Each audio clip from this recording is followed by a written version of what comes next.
આદમી પાર્ટીની પત્રકાર પરિષદમાં આપનું સ્વાગત છે। આજે ગુજરાતના ખેડૂતો એટલા દુખી છે કે એક તો પાક વીમો યોજના બંધ છે, ખેડૂતોને ભાવ નથી મળતા, ખાતર પૂરતો નથી મળતો, ખાતરના ઊંચા ભાવ છે, ડીઝલ મળતું નથી, ડીઝલમાં હેરાન પરેશાન થાય છે। આટલું ઓછું હોય તેમ રાજ્ય સરકાર પ્રેરિત ખેડૂત ઉપર એક મોટી આફત આવી છે।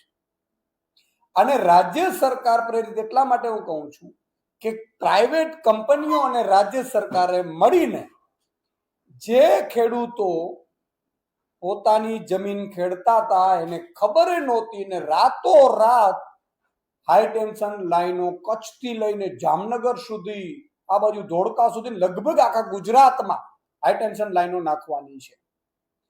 ત્યારે સવાલ ઈ થાય છે કે ખેડૂતોને અત્યારે પોતાના ખેતરમાં જવા માટે પોલીસ સાથે ઘર્ષણ થઈ રહ્યું છે। શું કામ થઈ રહ્યું છે? તો વળતર પૂરતું મળતું નથી, વળતર કોઈક ત્રીજો નક્કી કરે છે। અને મેં એવું સાંભળ્યું છે, આ તપાસનો વિષય છે કે કંપનીઓ જે વીજ કંપનીઓ છે, જે થાંભલાઓ નાખે છે, પવનચક્કીઓ નાખે છે, આ વીજ કંપનીઓ કરોડો રૂપિયાનું ફંડ ક્યાંક કોઈક પાર્ટીને આપી રહી છે, નેતાઓને કોન્ટ્રાક્ટ આપી રહી છે ભાજપના, અને સાથે સાથે કેટલાક અધિકારીઓ પણ આમાંથી કમાઈ રહ્યા છે, પણ ખેડૂતને કાંઈ મળતું નથી। ખેડૂતની જમીનમાં થાંભલા નાખીને આ લોકો કરોડો કમાવાના છે। કઈ રીતે કમાવાના છે? આ પ્રાઇવેટ કંપનીઓ છે, પ્રાઇવેટ કંપનીઓ છે એ વીજળી ઉત્પાદન કરશે કે વીજ વહન કરશે કે વીજ લઈ જશે, એટલે એ તો પોતે જ કમાવાની છે અને ખેડૂતોને પૂરતું વળતર આપતી નથી। ગુંડાઓ, લુખાઓ કે કેટલાક લોકોને કોન્ટ્રાક્ટ આપી દે છે, તો નેતાઓને કોન્ટ્રાક્ટ આપી દે છે, પોલીસને ભાડે રાખીને પોલીસને લઈને લાઠીચાર્જ કરાવે છે ખેડૂતો પર। ગઈકાલે જે મોરબીના જેતપર ગામે એક મંત્રીના ગામમાં જે રીતે પોલીસે મહિલાઓ, બાળકો, ખેડૂતો ઉપર અત્યાચાર કર્યો, એ અત્યાચારની હદ વટાવી દીધી। આ પેલા સુરેન્દ્રનગરમાં, આ પેલા દ્વારકામાં, જામનગરમાં, રાજકોટમાં, તમામ જગ્યાએ પોલીસને આગળ કરીને ભાજપ છે એ ખેડૂતો પર અત્યાચાર કરી રહી છે। મારે બે સવાલ કરવા છે સરકાર। આ કહેવાતી હિન્દુ સરકાર પોતે એમ કહેતી હતી પ્રધાનમંત્રી હિન્દુ છે, રાષ્ટ્રપતિ હિન્દુ છે, મંત્રીઓ હિન્દુ છે, મુખ્યમંત્રી હિન્દુ છે, સાંસદો હિન્દુ છે, ધારાસભ્યો હિન્દુ છે, તાલુકા જિલ્લા પંચાયતના સભ્યો હિન્દુ છે, તો મારા હિન્દુ ખેડૂતો ઉપર અત્યાચાર થાય છે ત્યારે બધા મૌન કેમ છે, એના મુખડા કેમ સિવાય જાય છે? પહેલી વાત। બીજું કે તમને કમાણી જોઈએ તો તમે હિન્દુને ભૂલી ગયા? તમે કહેવાતા હિન્દુઓ છો ભાઈ? ત્રીજી વાત કે આ તમામ બાબતમાં તમે એરપોર્ટ ઉપર પાર્કિંગ આપણે જે પ્રાઇવેટ કંપનીઓને તમે આપ્યું છે એ કલાકના ભાડું લે છે। એએમસી અથવા તો કોઈ પણ મહાનગરપાલિકા હોય એનો પાર્કિંગમાં કલાક, 2 કલાકમાં ભાઈ પાર્કિંગના ચાર્જ લાગે છે। તમે જુઓ પ્રાઇવેટ જે મોબાઈલ ટાવર નાખે છે એ પણ તમે ભાડે આપીને એના ચાર્જ લે છે। તો મારા ખેડૂતની જમીનમાં વર્ષો સુધી થાંભલાઓ નાખીને એ પણ કઈ વળતર વગર, એ કોને નક્કી કરે છે ભાઈ? કોણ નક્કી કરે છે? અચ્છા, કમાય છે કંપનીઓ અને વળતર સાવ ટૂંકું આપે ને એમાં તમારા ભાજપના નેતાઓ, કોન્ટ્રાક્ટરો કમાય, એ કામ રાખે એ કમાય, અધિકારીઓ ત્યાંના લોકલ કમાય, પણ મારો ખેડૂત કોઈ કમાતો નથી।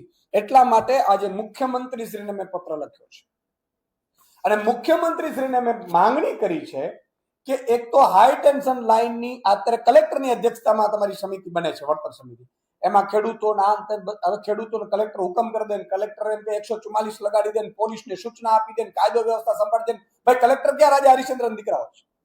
અને એક કલેક્ટર શું કામ નક્કી કરે છે? તો મારી એવી માંગણી છે કે અત્યારે ઘર્ષણ થઈ રહ્યું છે, ખેડૂતોને પૂરતું વળતર નથી મળી રહ્યું, ખેડૂતોને પોતાના ખેતરમાં જવા માટે મંજૂરીઓ લેવી પડે છે, એનો અર્થ એ કલેક્ટરો કે એસપી કે રેન્જ આઈજી કે ભાજપના મંત્રી, મુખ્યમંત્રી યોગ્ય કામગીરી કરતા નથી, એટલે આ ઘર્ષણ થઈ રહ્યું છે। નહીં તો ઘર્ષણ શું કામ થાય? યોગ્ય વળતર, ભાઈ એરપોર્ટ કેમ પ્રાઇવેટ છે, ક્યાં પાર્કિંગનું ઘર્ષણ થાય? ભાઈ લાખો કરોડ રૂપિયા ઉઘરાવી લે છે, મોબાઈલ ટાવરો નાખે છે, એમાં ક્યાં ભાઈ ઘર્ષણ થાય છે? અચ્છા, કોઈ મુખ્યમંત્રીના ખેતરમાંથી તો જાતી નથી લાઈન, જેને પીડાની ખબર હોય। એટલે મુખ્યમંત્રી શ્રીને મેં એવું કહ્યું છે કે રાજ્ય લેવલની વળતર સમિતિ બનાવવામાં આવે, સ્ટેટ લેવલની, જેમાં એક્સપર્ટ હોય, ખેડૂત આગેવાનો હોય, અસરગ્રસ્ત ખેડૂતોના જે કમિટીઓ લોકલ લેવલે બને એમાંથી પ્રતિનિધિત્વ હોય, નિવૃત્ત ન્યાયાધીશો હોય, આ રીતે એક રાજ્ય લેવલની વળતર સમિતિ બનાવવામાં આવે। એ વળતર સમિતિ એટલા માટે કે આજે છેલ્લા 5 વર્ષમાં જમીનોના ભાવ આસમાને ગયા છે, તો 25 વર્ષ થાંભલાની પોલિસી છે, મેં સાંભળ્યું છે, તો 25 વર્ષ પછી જમીનના કેટલા ભાવ હશે ભાઈ? કરોડો રૂપિયા છે. ત્યારે મારો ખેડૂત શું કરશે? અચ્છા, 5 વર્ષ પછી ભાવ વધી જશે, એનું શું થશે? એટલે અમારી માંગણી એ છે કે રાજ્ય સ્તરની એક વળતર સમિતિનું ગઠન કરવામાં આવે, જેમાં વન ટાઈમ નહીં પરંતુ એક તો એ વળતરની બાબતો સમજવામાં આવે. કંપની કેટલું નફો કરે છે, કઈ કંપની છે, કેટલું કમાવાની છે. અત્યારે આપણે 8 રૂપિયા યુનિટ મળે છે, પછી 25 વર્ષ પછી 30 રૂપિયા યુનિટ મળશે, તો એ નફો કંપનીનો તો વધતો જ આવવાનો છે. તો કંપની નફો કરવાની છે, અહીંયા સેવા કરવા તો આવતી નથી, મફતમાં વીજળી તો આપવા આવતી નથી.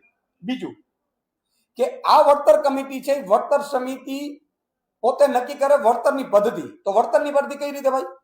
ખેડૂતોએ વન ટાઈમ તમે વળતરની, ખેડૂતોને જે કંપની જેટલો નફો કરે એમાંથી ખેડૂતોને કેટલાક ટકાવારી 8 કે 10%, જે ખેડૂતોનો જેટલો ખેતરનો ભાગ આવતો હોય એ પ્રમાણે એનો નફો ચૂકવવામાં આવે, એવી અમારી માંગ છે મુખ્યમંત્રી શ્રી. અને તો ઈશુદાન ગઢવી ગેરંટી આપે છે કે એક પણ ગુજરાતનો ખેડૂત વિરોધ નહીં કરે, એને મનાવવાની, એને સમજાવવાની અને એને વળતર સુધીની તમે ખાતરી આપો તો એમાં સમજાવવાની જવાબદારી ઈશુદાન ગઢવીની છે. હું જવાબદારી લઈશ મારા ખેડૂતો વતી, પણ ખેડૂતોને કશું આપવું નથી. પોલીસના દંડાઓથી જો અત્યાચાર કરવામાં આવશે અને તમને તાલુકા, જિલ્લા, નગરપાલિકા, મહાનગરપાલિકા, ધારાસભ્ય, સાંસદોમાં ભરપૂર ખેડૂતોએ મત આપ્યા છે, એનો જો તમે બદલો લેવામાં આવશે તો આમ આદમી પાર્ટી ક્યારે ચલાવી નહીં લે. આમ આદમી પાર્ટી જો આ જ રીતે સિસ્ટમ ચાલી તો આગામી સમયમાં જેમ હળદર કાંડ થયા પછી મેં કિસાન મહાપંચાયતો કરી હતી, એવી જ રીતે કિસાન મહાપંચાયત આમ આદમી પાર્ટી ખેડૂતો માટે કરશે, ગ્રાઉન્ડ ઉપર ઉતરશે અને જરૂર પડે જેલ ભરો આંદોલન પણ અમે કરીશું. ત્રીજું અમારી માંગણી છે બાગાયતો પાકોને થતા નુકસાન અંગે પણ તમે એક નક્કી કરો. ચોથી વસ્તુ એ છે કે 25 વર્ષ પછીની નીતિ અંગે સ્પષ્ટતા. મારો કે 25 વર્ષ સુધીની મેં વાત સાંભળ્યું છે, 25 વર્ષ સુધીના થાંભલાઓ છે, પછીનું શું? તો બજાર કિંમત 25 વર્ષ પછી જમીનની શું હશે, કઈ રીતે, એની એક પેલું. પછી પોલની ડિઝાઇન અને સુરક્ષા.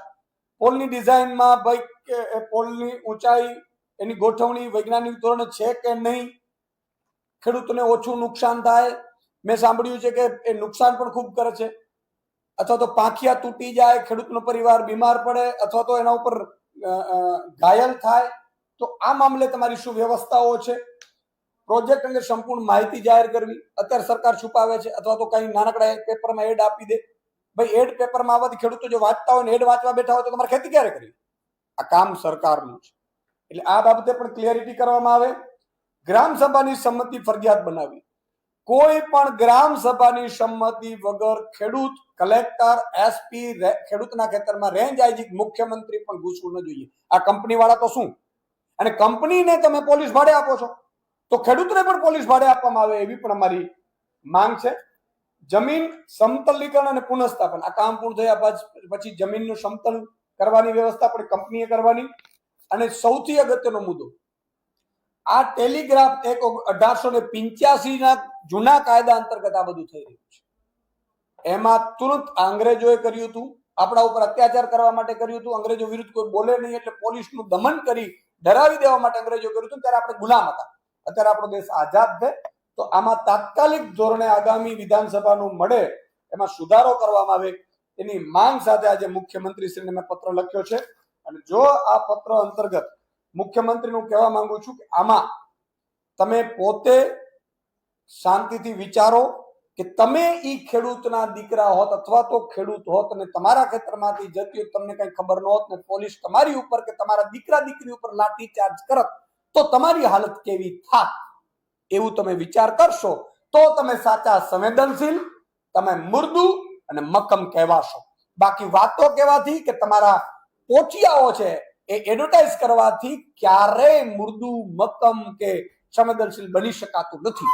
એટલે મુખ્યમંત્રીશ્રીને આજે અમે પત્ર લખ્યો છે અને આનો યોગ્ય જવાબ આપવામાં આવે અને આ રીતે કામગીરીમાં ગઈકાલે જે ખેડૂતો પર બર્બરતાપૂર્વક કરવામાં આવ્યું બંધ કરી દે સરકાર. નહીં તો આમ આદમી પાર્ટી એટલા માટે અત્યારે વધારે મહેનત કરતા કે પોલિટિકલી અમે બનાવવા નથી માંગતા.